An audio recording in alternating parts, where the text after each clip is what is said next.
চৰকাৰী আঁচনিত চাহ জনগোষ্ঠীয় লোকৰ সৰ্বোচ্চ প্ৰকাৰ উন্নয়নৰ লগতে সঞ্চাৰ হৈছে নতুন আশাৰ বছৰটো শেষত সদনত ভূমিপট্টা প্ৰদানৰ বিধেয়ক উত্থাপনৰ লগতে জনজাতিকৰণৰ প্ৰস্তাৱ আগবঢ়াইছে চাহ জনগোষ্ঠীয় লোকলৈ চৰকাৰে দিছে বিশেষ উপহাৰ যাৰ ফলত বিভিন্ন লাভৰ সন্মুখীন হ'ব চাহ জনগোষ্ঠীয় লোকসকল 200 বছৰৰ পিছত ঐতিহাসিক ক্ষণৰ সাক্ষী হৈছে চাহ জনগোষ্ঠীয় লোকসকল চাহ শ্ৰমিকৰ দীৰ্ঘদিনীয়া দাবী পূৰণ কৰি চৰকাৰে ভূমিপট্টা প্ৰদান কৰাৰ লগে লগে চাহ শ্ৰমিকে লাভ কৰিব নিজা ঘৰ চৰকাৰী সিদ্ধান্তই যেন অৱসান ঘটাইছে চাহ জনগোষ্ঠীয় লোকসকলৰ প্ৰায় 200 বছৰীয়া সমস্যা এটা সময়ত ভূমিৰ অধিকাৰ বিচাৰি হাহাকাৰ কৰিছিল চাহ শ্ৰমিকসকলে কিন্তু এতিয়া the Assam reflection of selling on land holdings সংশোধনী বিধেয়ক 2025ৰ জৰিয়তে ৰাজ্যৰ চাহ বাগিচাৰ লাইনৰ ভূমি সেলিং আইনৰ অধীনত প্ৰদান কৰিব চাহ শ্ৰমিকক ভূমিপট্টা প্ৰদান বিধেয়ক গৃহীত কৰাৰ লগতে জনজাতি উপত্যকা শাখাত চাহ জনগোষ্ঠীক অন্তৰ্ভুক্ত কৰা হৈছে মন্ত্ৰীগোটৰ প্ৰতিবেদনতো চাহ জনগোষ্ঠীৰ 35টা সম্প্ৰদায় সোমাব OBC অৰ্থাৎ অন্যান্য পিছপৰা শ্ৰেণীত ইয়াৰ সমান্তৰালকে বছৰটোৰ শেষৰ মাহতো চাহ শ্ৰমিকৰ বাবে আহিব পাৰে এটা ভাল খবৰ ডিচেম্বৰ মাহতে চাহ শ্ৰমিকৰ মজুৰি বৃদ্ধিৰ পূৰ্ণ সম্ভাৱনা আছে শিক্ষা স্বাস্থ্য আৰু বিভিন্ন চৰকাৰী আঁচনিয়ে সামৰি লৈছে চাহ বাগিচা অঞ্চলক শেহতীয়াকৈ ভূমিপট্টা প্ৰদানৰ লগে লগে স্বাভাৱিকতে বিভিন্ন প্ৰকাৰে বুজা কমিব চাহ বাগিচাৰ মালিক পক্ষ তথা কোম্পানীৰ ওপৰত যিয়ে আশাৰ সঞ্চাৰ কৰিছে মজুৰি বৃদ্ধি সমান্তৰালকে বন্ধ হোৱাৰ উপক্ৰম হোৱা বহু চাহ বাগিচা উপকৃত হোৱাৰ পূৰ্ণ সম্ভাৱনা চৰকাৰী আঁচনিৰ জৰিয়তে মুখ্যমন্ত্ৰী হিমন্ত বিশ্ব শৰ্মাৰ নেতৃত্বাধীন বিজেপি চৰকাৰে ৰূপায়ণ কৰা বিভিন্ন উন্নয়নমূলক আঁচনিৰ জৰিয়তে লাভান্বিত হৈছে চাহ জনগোষ্ঠীয় লোকসকল যাৰ বাবে এতিয়া ৰাজ্যৰ চাহ বাগিচাই আনন্দৰ জোৱাৰ দেখিবলৈ পোৱা গৈছে প্ৰায়খন চাহ বাগিচাতে বৈছে আনন্দৰ বন্যা নাচি বাগি আনন্দ প্ৰকাশ কৰি চৰকাৰক ধন্যবাদ জনাইছে চাহ শ্ৰমিকসকলে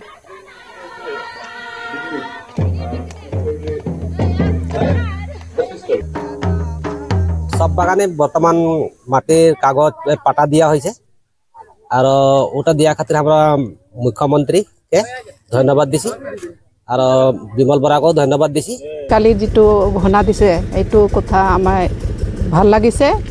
আৰু যেটো আমি পাটা কাগজ মাটি দি আছে বলে এইটো আমি শুনিলো এইটোৰ কাৰণে আমি বহুতে আনন্দিত হৈছো মানে কিবা ভাল লাগিছে আৰু আমাৰ যেটো আমাৰ অসুবিধা আছে এইটোৰ কাৰণে হাজিৰা আমাৰ 250 টকা এইটো আমাৰ বৰ্তমান চলি আছে মানে এইটো মানে আমাৰ একো নহয় আপুনি চাব পাৰে 250 টকা আমাৰ এতিয়াৰ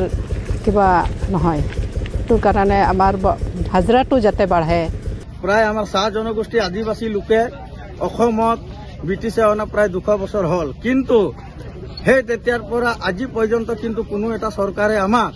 একো এটা স্বীকৃতি দিয়া নাছিল মৰ্যাদা দিয়া নাছিল আজি অসম চৰকাৰে হিমন্ত বিশ্ব শৰ্মাৰ নেতৃত্বত আৰু ৰূপেশ গোৱালাৰ নেতৃত্বত যি বাগানৰ লেবাৰ কোৱাৰ্টাৰ তথা এই ভূমিটো আমাক ম্যাদী পাট্টাৰ দিবলৈ যি বিল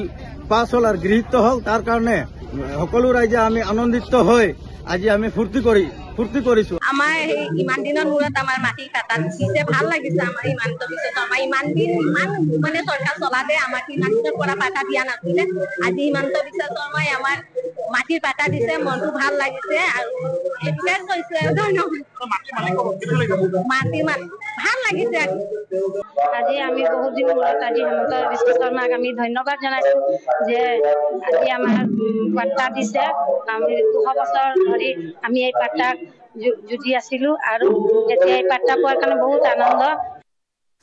ভূমিৰ অধিকাৰ লাভ কৰি গহপুৰৰ 8খনকৈ চাহ বাগিচা শ্ৰমিক ৰাইজ উৎফুল্লিত হৈ পৰিছে সিলিং আইন সংশোধন কৰি চাহ শ্ৰমিকক ভূমিৰ অধিকাৰ দিবলৈ লোৱা পদক্ষেপক শলাগ লয় চাহ বাগিচা শ্ৰমিকে 200 বছৰীয়া এটি সমস্যাৰ সমাধান হ'ল বুলি উল্লেখ কৰে চাহ শ্ৰমিকসকলে ভূমিৰ অধিকাৰ বিচাৰি এটা সময় তেওঁলোকে হাবাথুৰি খাইছিল কিন্তু বিজেপি চৰকাৰে চাহ শ্ৰমিক ৰাইজক ভূমিৰ অধিকাৰ দিয়াৰ খবৰ ওলোৱাৰ লগে লগে সকলো চাহ শ্ৰমিক ৰাইজ এতিয়া আনন্দিত হৈ পৰিছে ধন্যবাদ জনাইছে অসম চৰকাৰক গহপুৰতো যেহেতু 8খনকৈ চাহ বাগিচা আছে আৰু 8খন চাহ বাগিচাৰ শ্ৰমিক ৰাইজ যথেষ্ট উৎফুল্লিত আৰু আনন্দিত হৈ পৰিছে কিয়নো বিধানসভা সদনত যি বিল প্ৰণয়ন হ'ল আৰু তাক লৈ এতিয়া যথেষ্ট উৎফুল্লিত কিয়নো 200 বছৰ ধৰি তেওঁলোকে চাহ শ্ৰমিক ৰাইজে ভূমিৰ অধিকাৰ বিচাৰি হাবাথুৰি খাই থাকিবলগীয়া হৈছে কিন্তু তাৰ পাছত যেতিয়া এই বিল উত্থাপন হ'ল তাৰ পাছতে এইসকল চাহ শ্ৰমিক ৰাইজ মই নয়া ঘগৰা চাহ বাগিচাত উপস্থিত আছোঁ বিভিন্ন চাহ শ্ৰমিক ৰাইজ আহিছে তেওঁলোক উৎফুল্লিত হৈ আছে আৰু মোৰ সৈতে উপস্থিত আছে বিশ্বনাথ জিলাৰ আটছাৰ সাধাৰণ সম্পাদকগৰাকী দেখিছোঁ এইসকল চাহ শ্ৰমিক ৰাইজ আজি যথেষ্ট তেওঁলোক উৎফুল্লিত তেওঁলোকৰ যথেষ্ট সমস্যা আপোনালোকৰ সমস্যা আছিল গতিকে কি ক'ব ঐতিহাসিক সিদ্ধান্ত অসম চৰকাৰে গ্ৰহণ কৰিছে আৰু আপোনালোকে লক্ষ্য কৰিব প্ৰায় 200টা বছৰ যি আমাৰ চাহ উদ্যোগৰ যি গৌৰৱময় যি ইতিহাস আছিলে সেই ইতিহাসত আমাৰ চাহ শ্ৰমিকসকলৰ অৱস্থান ক'ত আছিলে এইটো বৰ ডাঙৰ কথা কাৰণ ব্ৰিটিছৰ যি উপনিৱেশিক শাসন সেই শাসনত পৰা মুক্ত হ'ব পৰা নাছিলে এই চাহ শ্ৰমিকসকলে কিন্তু আজি ডক্টৰ হিমন্ত বিশ্ব শৰ্মাৰ নেতৃত্বাধীন এই চৰকাৰখনে কিন্তু আমাৰ চাহ শ্ৰমিকসকলক সন্মান প্ৰদৰ্শন কৰিছে আৰু আজি ভূমিৰ অধিকাৰ তেওঁ আমাক চাহ শ্ৰমিকসকলক প্ৰদান কৰিছে গতিকে আমি অসম চাহী ছাত্ৰ সন্থাৰ পৰা তেখেতক ধন্যবাদ আৰু কৃতজ্ঞতা জ্ঞাপন কৰিছোঁ আজি সমগ্ৰ অসমতে আজি এক আনন্দৰ বতৰা সমগ্ৰ অসমত চাহ বাগিচাসমূহত আনন্দৰ বতৰা কঢ়িয়াই লৈ ফুৰিছে মানুহসকলে গতিকে আমি বিশেষকৈ চৰকাৰক ধন্যবাদ জ্ঞাপন কৰিছোঁ আৰু এটা কথা ক'ব বিচাৰিছোঁ যে আমি আমাৰ চাহ শ্ৰমিকসকলে যি পৰিৱেশত তেওঁলোকে বসবাস কৰি আছিলে তেওঁলোকৰ এটা চিনাকি নাছিলে তেওঁলোকৰ পৰিচয় নাছিলে তেওঁ ঘৰৰ কোনো ঠিকনা নাছিলে আজি চৰকাৰ এখনে কিন্তু এই চাহ শ্ৰমিকসকলক কিন্তু ঘৰৰ এটা ঠিকনা প্ৰদান কৰিলে গতিকে এই সিদ্ধান্ত ল'বৰ কাৰণে কিন্তু এজন মুখ্যমন্ত্ৰী কিন্তু সাহস লাগিব হিমন্ত বিশ্ব শৰ্মাৰ এই সাহসক আমি সন্মান জনাইছোঁ আজি আমাৰ চাহ শ্ৰমিকসকলে নিজৰ চিনাকি বা নিজৰ ঘৰৰ পৰিচয় দিব পৰা এক পৰিৱেশৰ তেওঁ সূচনা কৰিছে তাৰ লগে লগে আমাৰ যি বিভিন্ন চৰকাৰে শাসন কৰি গ'ল এই অসমত কিন্তু এই চৰকাৰসকলে কেৱল মাত্ৰ আমাৰ মানুহখিনিক অকল ভোট বেংক হিচাপে ব্যৱহাৰ কৰি ৰাখিছিলে কিন্তু আজি হিমন্ত বিশ্ব শৰ্মাৰ এই চৰকাৰ এখনে কিন্তু আজি বিভিন্ন ধৰণৰ উন্নয়নমূলক কাম কাজ কৰি এই চাহ শ্ৰমিকসকলৰ উত্তৰণৰ কাৰণে তেওঁলোকে কাম কৰিছে নিশ্চয় আৰু আমি শ্ৰমিক ৰাইজসকল আছে তেওঁলোকৰ লগতো কথা পাতি মহিলাসকল আছে শ্ৰমিক মহিলা বাইদেউ যিহেতু আপোনালোকৰ যি ভূমিৰ অধিকাৰ পূৰ্বতে নাছিলে এতিয়া ভূমিৰ অধিকাৰ আপোনালোকৰ হৈ গ'ল কেনেকুৱা লাগিছে ভাল লাগিছে এতিয়া আমাৰ ভূমিৰ পাট্টা দিলে হেমন্ত বিশ্ব শৰ্মা গতিকে আমি বহুত বহুত ধন্যবাদ আমাক বহুত ভাল লাগিলে আমি কতদিনৰ পৰা লাগি আছিলোঁ আৰু এই ভূমি পাট্টাৰ কাৰণে এতিয়া আমি ভূমি পাট্টা দিলে হেমন্ত বিশ্ব শৰ্মা নিশ্চয় বাইদেউ কি ক'ব আপোনালোকে নমস্কাৰ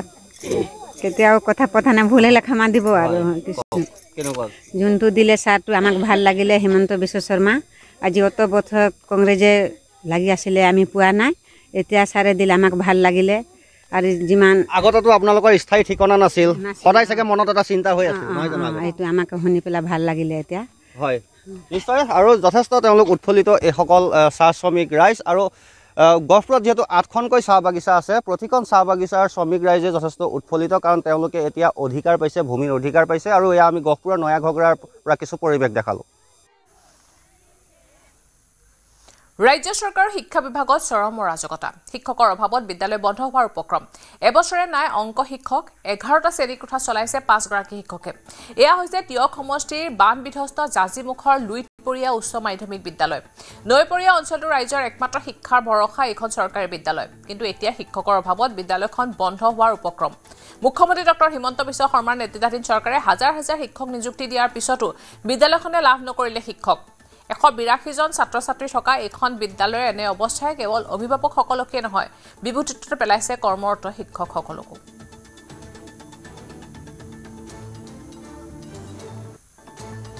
পৰ্যাপ্ত শিক্ষক বিদ্যালয়খনত থাকিলেহে আমি গুণগত শিক্ষা গুণগত মানদণ্ডৰ শিক্ষা আশা কৰিব পাৰোঁ গতিকে আমাৰ পৰ্যাপ্ত শিক্ষক নথকাৰ কাৰণে আমি খুব মানে ডাঙৰ সমস্যাৰ সন্মুখীন হৈছোঁ 8জন শিক্ষক আছোঁ 11টা শ্ৰেণীত আৰু 11টা শ্ৰেণীৰ 8জন শিক্ষকৰ পৰা এগৰাকী আছে বিএড ডেপুটেশ্যনত আৰু দুগৰাকীকৈ আমাৰ অতি পৰিতাপৰ বিষয় যে দুগৰাকী শিক্ষকক আমাৰ বিদ্যালয়ৰ পৰা বিএলঅ হিচাপে নিয়োগ কৰিছে গতিকে আমি এনেকুৱা এটা পৰিস্থিতিত ভুগি আছো যে 11টা শ্ৰেণী কোঠাত 11টা শ্ৰেণীত 11জন শিক্ষক একে সময়তে সোমাই থাকিব লাগে আমি এতিয়া 5জন শিক্ষকে দৌৰা দৌৰি কৰি কেনেকৈ বাকীখিনি শ্ৰেণী কোঠাত কেনেধৰণে আমি সেইখিনি মিলাম এতিয়া আমি সেইখিনি মিলাব নোৱাৰাৰ কাৰণে আমি খুব অসুবিধাত পৰিছোঁ স্কুলখনত মানে আমি এতিয়া দেখিবলৈ পাইছোঁ মই আগতো কৈ গৈছোঁ যে আজি এটা বছৰ হৈ গ'ল অংকৰ মাষ্টৰ নাই অংক মাষ্টৰ নোহোৱাকৈ এইবাৰ শিক্ষান্ত পৰীক্ষাত অৱতীৰ্ণ হ'ব আমাৰ ছাত্ৰ ছাত্ৰীসকলে যিটো কাৰণত তেওঁবিলাকে অংকৰ ছাবজেক্টটো এতিয়া তেওঁবিলাকে য'ত মানে পাছ কৰিব লাগিছিলে বা ধৰক মই কথা এটা কৈছোঁ যদি তেওঁবিলাকে 100 মাৰ্কছৰ যদি পোৱাৰ যদি যোগ্যতা থাকিলেহেঁতেন কিন্তু এতিয়াতো আমি যিটো দেখিছোঁ তেওঁবিলাকৰ শিক্ষক যেতিয়া নাই তেতিয়া তেওঁবিলাকে হয়তো 5-10 মান তেনেকৈ মাৰ্কছ পাব বুলিয়ে মই অনুমান এটা কৰিছোঁ এটা অঞ্চলৰ ল'ৰা ছোৱালীক ঐচ্ছিক মানদণ্ড অন্ধকাৰৰ দিশেৰে ঠেলি দি তেওঁলোকৰ ভৱিষ্যত ধ্বংস কৰাটো আমি নিবিচাৰোঁ আমি বিচাৰোঁ তেওঁলোকৰ ভৱিষ্যত এটা ৰাস্তা পাওক তেওঁলোকৰ সঠিক মানদণ্ড উন্নত হওক কিন্তু আজি এনেকুৱা এটা পৰিস্থিতি হৈছে লিটপুৰীয়া মিচিং উচ্চ মাধ্যমিক বিদ্যালয়ত এমালগেট হৈ আছে LP লেভেলৰ পৰা হাই লেভেললৈকে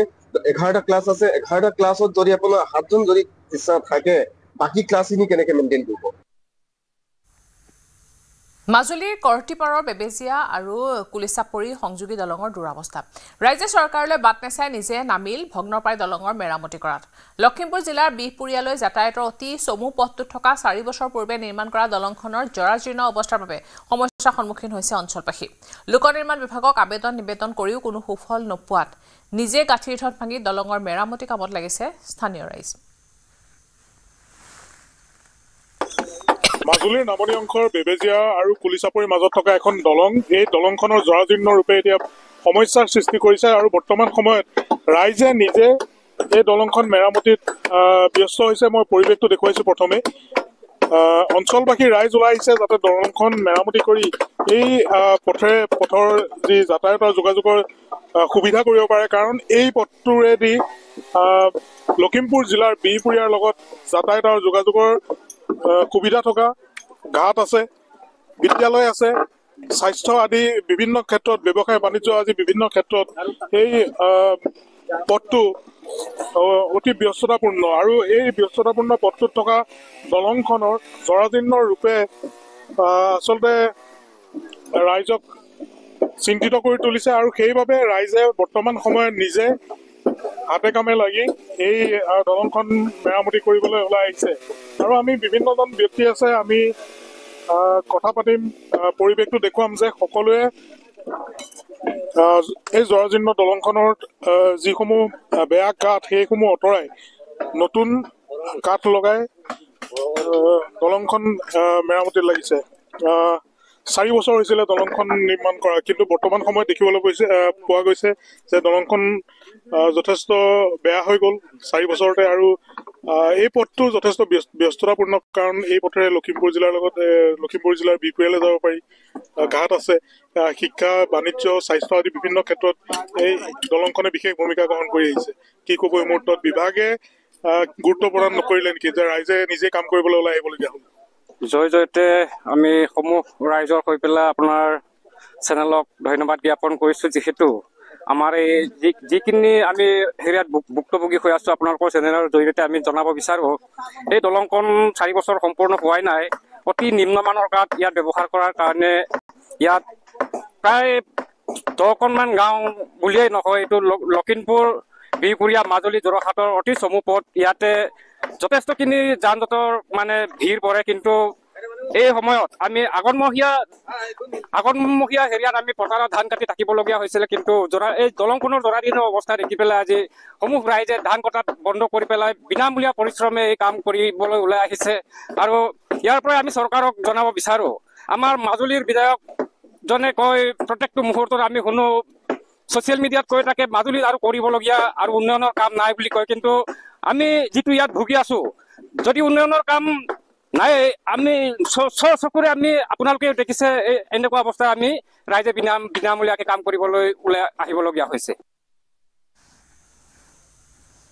আৰু এতিয়া চাওঁ আহক